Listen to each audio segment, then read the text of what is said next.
Auzubillahimineşşeytanirracim. Bismillahirrahmanirrahim. Urmattуу momун musulmandar.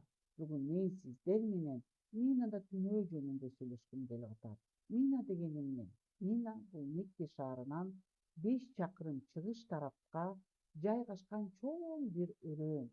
Ажылык учурунда бул жер чатыр шаар деп аталат. Дин зыяратчылар үчүн 10 миңден ашуун чатырлар орнотулат. Аны ажыга баргандардын баары көрүп жүрөсүздөр. Ажылар качан келишет? Зулхижжа айынын 8-күнү ажылар Минага келе башташат. Бул жерде 10-нан 13 күндөргө чейин турушат. Аузубиллахи Бисмиллахиррахманиррахим.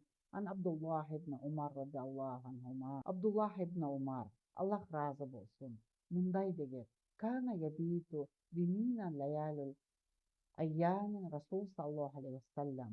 Анна Расулуллахи ташриq. Аллахтын элчиси саллаллаху алейхи вассалям ташрик күндөрүнүн түндөрү Мина өрөөнүндө өткөрдү. Бул өрөөндө түнөө ажылыктын сүннөт амалдары болуп эсептелинет. Аллах таала ажыларга сабыр, чыдамкайлык жана руханий тазаланууну берсин. Урматтуу момун мусулмандар, ажыңыздар кабыл болсун. Аллахым ибадаттарыңыздарды кабыл кылсын. Саламу алейкум ва рахматуллахи ва баракатух.